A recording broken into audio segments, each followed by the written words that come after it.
Revest du Bion est une commune française, située dans le département des Alpes de Haute-Provence, en région Provence-Alpes-Côte d'Azur. Le nom de ses habitants est Revestois. Situé sur le plateau d'Albion, le village est situé à 960 mètres d'altitude. Établi sur une légère butte, et anciennement fortifié, il est montagnard par son altitude. Le plateau d'Albion a une altitude comprise entre 615 et 1600 mètres. Le Revest, situé sur sa butte, en est le village le plus élevé. La commune compte 4 hameaux, les Bastians, les Morards, Au-Labouret, et enfin Silence. La commune, comme toutes les autres du plateau d'Albion, est située sur un substrat de couche de calcaire à faciès urgonien. Ce calcaire se présente selon un modelé karstique avec lapiaz, avennes et dolines. Il est associé à des couches sédimentaires du bédoulien et de calcarénite du barémien, secondaires, recouvertes par des colluvions et alluvions siliceuses et des argiles de décalcification du quaternaire. La commune est drainée en limite, et par le ravin du Brusquet, cours d'eau d'environ 19 km, soit affluent de la Durance, via le Calavon. 2 sources sont signalées par Guy Baruol, celle d'Aiguebelle, qui donne son nom à une ferme et à un ravin, et qui est captée pour alimenter le village, et la Font d'Antigel. L'étang, à l'ouest du village, est un étang artificiel, aménagé dans une doline dont le fond a été tapissé d'argile à une époque ancienne, peut-être dès l'Antiquité. Il a été réaménagé à la fin du XIXe siècle puis à la fin du XXe siècle. Aucune des 200 communes du département n'est en zone de risque sismique nul. Le canton de Banon auquel appartient Revest du Bion est en zone 1A, sismicité très faible mais non négligeable, selon la classification déterministe de 1991, basée sur les séismes historiques, et en zone 4, risque moyen, selon la classification probabiliste C8, de 2011. La commune de Revest du Bion est également exposée à 3 autres risques naturels, les feux de forêt, les inondations et les mouvements de terrain. Plusieurs versants de la commune, surtout situés dans la partie orientale, sont concernés par un aléa moyen à fort. La commune de Revest du Bion n'est exposée à aucun des risques d'origine technologique recensés par la préfecture, aucun plan de prévention des risques naturels prévisibles, PPR, n'existe pour la commune, et le DICRIM n'existe pas non plus. Sur le plateau d'Albion, et donc sur le territoire de la commune, la flore et les espèces arbustives sont de type montagnard, ou supraméditerranéen et oro-méditerranéen. La sylve est composée de chênes pubescentes, chênes sessiles, hêtres, trembles, bouleaux, pins sylvestres, pins maritimes, genêts à balai, bruyères calunes et châtaigniers. On rencontre aussi sous forme de landes ou de garrigues la bugrane striée, le brome dressé, le thym, le genêt cendré et la lavande à feuilles étroites. Plus spécifique des champs, des talus ou des dolines se multiplient la gagée des champs, l'ophioglosse des marais, la dantonie des Alpes, la ventenatée douteuse et le cyste à feuilles de laurier. Plus rare, mais spécifique au plateau, on trouve l'adonis flamme, l'aspérule des champs, la caméline à petits fruits, le gaillet à 3 pointes, le grand polycnémum, le buplèvre à feuilles rondes, la nielle des blés, l'androssas à grand calice et la vachère d'Espagne. Liés à une ou quelques espèces d'arbres, les champignons abondent, en saison, sur le plateau. On y trouve le lactaire délicieux, dit pinin, le lactaire sanguin, Lacterius sanguiflu, dit sanguin, les bolets dont le septet de nègre, les chanterelles dont la girole, Cantarellus cibarius, sans oublier le pied de mouton, Hydnum rependum, et surtout le petit gris ou griset du Ventoux, Tricoloma myomis. Toponymie. Selon Ernest Nègre, le nom du village, tel qu'il apparaît la première fois en 1272, de Revesto Albionis, est tiré de l'occitan Revest, variante de revers et désignant un site exposé au nord. C'est par erreur que le couple Fénier lui donne le sens de versant exposé au soleil. Selon l'encyclopédie de la montagne de Lure, le terme révéaste désigne plutôt un terroir remis en culture après une phase d'abandon. Le déterminant du Bion est un souvenir du peuple gaulois des Albiens, avec au passage une reconstruction incohérente lors de la fixation du terme à partir du provençal, l'Ourevedobiun, la coupure n'ayant pas lieu d'être, et n'ayant pas eu lieu pour le plateau d'Albion. Le relief apparaît dans la toponymie au clos de serre et à plaine de serre, les serres étant des crêtes allongées, la plaine étant elle un plateau d'altitude, toponyme aussi utilisé pour plaine longue. L'érosion amplifiée par la déforestation a formé des accumulations de graviers, la gravière, les grands graviers. Les points d'eau rares et précieux dans ce terroir aride sont signalés, Aiguebelle, la fonte antigel, la fonte étant aussi bien une source qu'une fontaine aménagée. La végétation a donné lieu au toponyme suivant, la combe de Jarjaille qui signale un vallon sec. Le terme combe n'a pas dans l'air de la montagne de Lure son sens canonique, où poussent des vesseuses, et la blache est un bosquet ou un bois de chêne blanc. Enfin, l'exploitation agricole du terroir a donné lieu à d'autres toponymes. Le Grand Clos et les Clos sont des champs qui ont été épierrés, et dont le produit d'épierrement a servi à enclore les terrains ainsi libérés à la culture avec des murs en pierre sèche. On a encore les cabanes, et la grange de Baruol, qui désigne ici une ferme, et non un bâtiment destiné au stockage des récoltes. Histoire. Plusieurs campagnes de fouilles ont été menées sur le territoire de la commune, en particulier par Guy Baruol et ses équipes. Des habitats gallo-romains ont été identifiés aux Eils-Sarrette, avec plusieurs fours, au plan de Baruol, avec une allée de sépulture, au Jaconnet où a été identifiée une enceinte circulaire, une fonderie de fer à l'écart. Des fondations caractéristiques d'une villa rustica ont été mises au jour au Labouret et à Saint-Clair. Au Moyen Âge, Raymond de Turenne a été peint par Girolamo di Benvenuto. Fresque de l'Ospedale Santa Maria, della Scala, à Sienne. Alors que le sud-est de la Gaule était une terre burgonde, le roi des Ostrogoths Théodoric le Grand fait la conquête de la région entre la Durance, le Rhône et l'Isère en 510. La commune dépend donc brièvement à nouveau de l'Italie, jusqu'en 526. En effet, pour se réconcilier avec le roi burgonde Gondemar III, la régente Ostrogo-Amalazon lui rend ce territoire. La première trace écrite concernant le territoire du Revest date de 1080. C'est un acte de donation signé par Ripert de Mévouillon, évêque de Gap accusé de simonie, aux moines de l'abbaye de Cluny. Il n'existe pas de village mais un simple lieu-dit dénommé Vorz.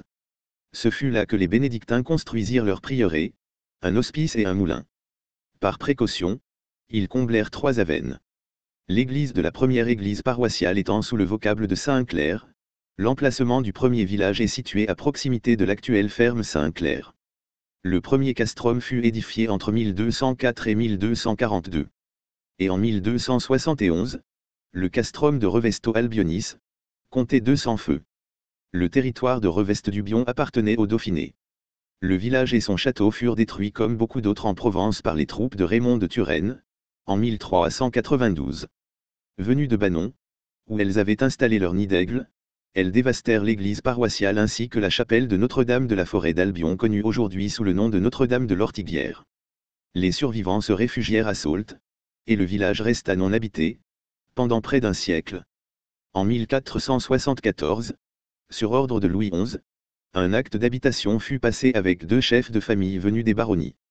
Pour faire face à toute éventualité d'attaque venue des baronnies, en 1546, les consuls Morel et Michel firent fortifier le village.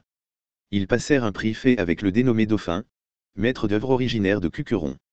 Celui-ci fit édifier une muraille pentagonale, haute de 18 cannes, soit environ 9 mètres, et épaulée par 5 tours d'angle circulaires. Le Revest y resta à l'abri jusqu'en 1591. Cette année-là, Lesdiguières arriva à la tête de ses troupes pour aller mettre le siège devant Sault. Pour assurer ses arrières, il fit bombarder les murailles jusqu'à ce qu'une brèche fût ouverte. Les protestants s'y engouffrèrent et investirent le village. La paix revenue, 20 ans plus tard fut plantée, près de l'église Saint-Clair-l'Ormaudit de Sully. Atteint par la graphiose, son tronc évidé a été ôté à la fin du XXe siècle. Au cours du XVIIIe siècle, le Revest acquiert une prépondérance décisive sur les autres communes du plateau. Le village devient un centre économique important où se tiennent foires et marchés, où résident à demeure notaires et chirurgiens, où s'ouvrent des auberges et où exercent de nombreux artisans. Époque contemporaine.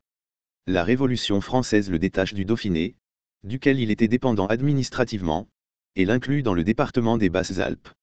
Le coup d'État du 2 décembre 1851 commis par Louis-Napoléon Bonaparte contre la Deuxième République, provoque un soulèvement armé dans les Basses-Alpes, en défense de la Constitution. Après l'échec de l'insurrection, une sévère répression poursuit ceux qui se sont levés pour défendre la République. 10 habitants de Revest-du-Bion sont traduits devant la commission mixte, la majorité étant condamnée à la déportation en Algérie. Comme de nombreuses communes du département, Revest-du-Bion se dote d'une école bien avant les lois Jules Ferry, en 1863. Elle en possède déjà une qui dispense une instruction primaire aux garçons, au chef-lieu. La même instruction est donnée aux filles, si la loi Fallou, 1851, n'impose l'ouverture d'une école de filles qu'aux communes de plus de 800 habitants, Une école leur est ouverte avant 1861. La commune profite des subventions de la deuxième loi Duruy, 1877, pour construire une école neuve. Ayant particulièrement bien résisté à l'exode rural, à la fin du XIXe siècle, le Revest était relié à Apt, un jour par semaine, le samedi jour de marché. Le voyage allait durer 4 heures, celui du retour 10 heures. La Première Guerre mondiale eut pour conséquence la mort de 24 jeunes Revestois. La commune, comme toutes celles du plateau d'Albion, de 1971 à 1996, vit s'installer sur son territoire des bases de lancement de missiles balistiques à charge nucléaire. Ces sites furent les endroits les plus secrets et les mieux gardés de France. L'Office national d'études et de recherches aérospatiales a installé le récepteur du radar grave sur une des anciennes zones de lancement près du Revest. Le radar grand réseau adapté à la veille spatiale a été mis en service le 15 décembre 2005, afin de permettre la détection des satellites espions américains et chinois. C'est actuellement le seul système de veille satellite opérationnel en Europe de l'Ouest. Seule la Russie et les États-Unis disposent de systèmes de ce type. Il présente la particularité d'avoir le site d'émission dissocié du site de réception. Le site d'émission est situé sur les anciennes bases aériennes de Broye-les-Pesmes, près de Broye-Aubinet-Montcenis. Le site de réception est sur le plateau d'Albion, au Revest, à environ 400 km du site de réception, près de Notre-Dame de l'Ortiguière. Le système de réception est basé sur la détection Doppler, et des calculs de traitement du signal effectués, par un calculateur temps réel dédié de la base aérienne 115 d'Orange. Jean Giono a fait du Revest le village des frères Gesson dans son roman Les Deux Cavaliers de l'Orage. Lieux et monuments remarquables. L'église paroissiale Saint-Clair, qui a pris la place de l'ancienne priérale, a gardé très peu de vestiges romans. Elle est de style gothique, sa nef est voûtée en berceau dont la brisure est très accentuée, le chœur à chevet plat est voûté sous croisée d'ogives. Le portail occidental est en plein cintre. Elle date de la fin du XVe siècle et du début du XVIe. Les bas-côtés sont ajoutés au XVIIe. Le clocher est une tour construite au-dessus du chœur en 1675. Le château qui se trouve au milieu du village date du XVIIe siècle. Mais sa structure a été absorbée dans les habitations. Seule reste intacte une tour d'angle circulaire. Le village a gardé quelques restes des remparts de 1546, dont 2 tours et le portail de Portissol. Il se trouve un pigeonnier à l'argot. Une croix de fer forgée, plantée dans la campagne, date de 1840, et un lavoir-fontaine à l'intérieur du village a été édifié au début du XXe siècle. Les différentes formes d'habitat traditionnel provençal sont représentées dans la commune, village perché avec maisons en hauteur, où hommes et bêtes vivaient sous le même toit, mais aussi des maisons isolées dans les collines. Au XIXe siècle se sont ajoutées hors du village des maisons à terre. Toutes ces constructions sont pensées pour les besoins agricoles, terrasses pour sécher les fruits, greniers pour serrer le foin et le grain. Les pigeonniers de particuliers sont souvent construits au XIXe siècle, et se signalent par des plaques vernissées en façade, protégeant les oiseaux des rongeurs. L'approvisionnement en eau des différentes constructions était très souvent complété par une citerne qui recueillait les eaux de pluie de la toiture. Les cabanons fournissent un habitat aménagé, près de champs ou de vignes éloignés. Signalée par Serge Panarotto comme une des chapelles intéressantes de la région, la chapelle Notre-Dame de l'Ortiguière, isolée sur le plateau, est construite au XIIe siècle. Elle est alors nommée Notre-Dame de la Forêt d'Albion, mais il ne subsiste de cette époque que le chœur à chevet plat, encore. La voûte sous croisée d'ogives du chœur date du XIVe, avec remploi de sculptures romanes. Les nervures du chœur retombent sur des atlantes sculptées de façon primitive. Le chœur est encore orné de personnages, d'animaux, de motifs végétaux. Sa première destruction intervient au XVIe siècle selon Raymond Collier, en 1392 selon Panarotto. Elle est reconstruite en 1665, lorsqu'on découvre une statue de la Vierge dans les décombres. À cette occasion, un ermitage lui est ajouté contre le chœur, allongeant ainsi sa silhouette. Elle est à nouveau détruite au début du XIXe siècle. Le Concordat permet sa reconstruction. Elle est restaurée une dernière fois en 1973. Dans son mobilier, le calice et la patène d'argent, datant du XVIIe siècle, sont classés monuments historiques au titre objet.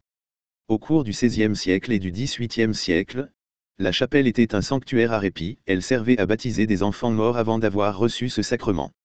Ce rite de suscitation se déroulait avec parrain et marraine et l'officiant ondoyait l'enfant censé donner à ce moment-là signe de vie. Un pèlerinage actif se développe alors, et des miracles y sont observés. La fête des produits de la terre y a lieu au mois de mai.